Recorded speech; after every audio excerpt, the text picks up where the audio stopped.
So for example 4, it says Cynthia records the internal temperature of a hot sandwich that has been left to cool on a kitchen counter. An equation that models the situation is T of T equals 63 times 0.5 to the exponent T over 10 plus 19, where T is the temperature in degrees Celsius and small t is the time in minutes. So you're looking at the temperature over time. And it says how much time did it take for the sandwich to reach an internal temperature of 30 degrees Celsius. So think about the information that you're given. Capital T represents your temperature. Small t represents the amount of time it takes.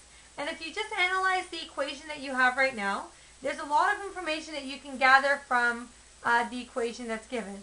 First of all, I'm noticing that there's a 19 at the end here. Now that 19 affects the equation, and it also gives me an idea of what the minimum temperature you can possibly have in this situation is. And so what that tells me is I have an exponential function. There's been no reflections, so I know that the graph must be above the asymptote. And the asymptote in this case is vertically shifted up 19, so I know that there's an asymptote at t equals 19. So there's an asymptote at capital T equals 19. And so remember that capital T represents your temperature. And so what this tells me is the lowest temperature I can possibly have is just above a temperature of 19 degrees. And so what that gives me an idea of is the fact that this must be the room temperature of the actual kitchen. So that's the room temperature of the kitchen.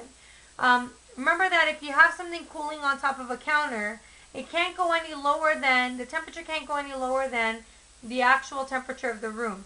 And so the temperature of the room must be around 19 degrees, and that's why that's your asymptote there. Okay, the other information I see here is a denominator of 10 underneath the exponent part, the denominator of 10 in the exponent part.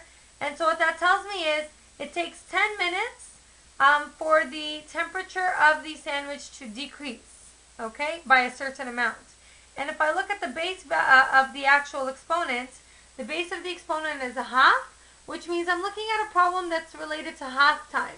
So it takes 10 minutes for the temperature to reduce to half the amount that it was previously. Okay, so that's some of the information I've gathered so far. Some more information that I can look at and gather from this is what the initial temperature of the sandwich is. And because I know that there's a vertical shift up 19, and that the graph has been vertically stretched by a factor of 63, I can actually solve for the initial temperature of the sandwich. So to find out what the temperature of the sandwich is first, not that I need to know that information, but that's information that I can gather. All I need to do is plug in t equal to 0, so small t equal to 0. And so what I'll get is 0 over 10, which is equal to 0. Any base 10 exponent of 0 is equal to 1. And so I got 63 plus 19. Now 63 plus 19 is equal to 82. So that must mean that the temperature of the sandwich initially is 82 degrees Celsius. So those are just some piece of information you can gather just from an equation in a word problem. So keep those things in mind, please. All right, now let's actually do the question. So the question says, how much time did it take for the sandwich to reach an internal temperature of 30 degrees Celsius? How much time means I'm solving for t, and an internal temperature of 30 degrees tells me capital T is equal to 30 degrees. So let's plug in that information and try to solve for the time value. So I get 30 equals 63 times 0.5 to the exponent t over 10 plus 19. Now if I'm trying to solve for t, I need to try to get this exponent part by itself first. And so the easiest thing to eliminate is the 19 that's hanging out on the end. And I can eliminate that by subtracting 19 from both sides. And if I subtract 19 from both sides, I get 11 equals 63 times 0.5 to the exponent t over 10. So it's starting to look a little bit nicer. Now, again, because I'm getting the exponent part by itself, I'm going to divide both sides by 63. And on the right hand side, I get something pretty decent looking, which is 0.5 to the exponent t over 10. And on the left hand side, I get 11 divided by 63. which is a really messy number, so 0.1746 approximately. And again, in order to compare these two values, I need to make sure they have the same base. So because they don't have the same base, I'm going to rewrite 0.1746 with a base of 0.5. And so the reason why I'm changing this one is because this base already has an exponent on it. I need this base to have an exponent on it as well, and I need the base to be 0.5. So I'm going to try to rewrite 0.1746 with a base of 0.5. So I'm going to try to figure out what the exponent will need to be. So let's try an exponent of 2. That's not working yet. So let's try an exponent of 4. Okay, it looks like the higher I make the exponent, the smaller my value ends up being.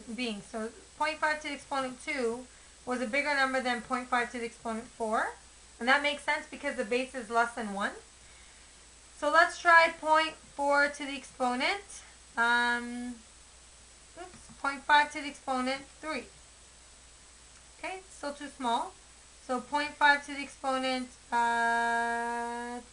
25. Oops, made it too small.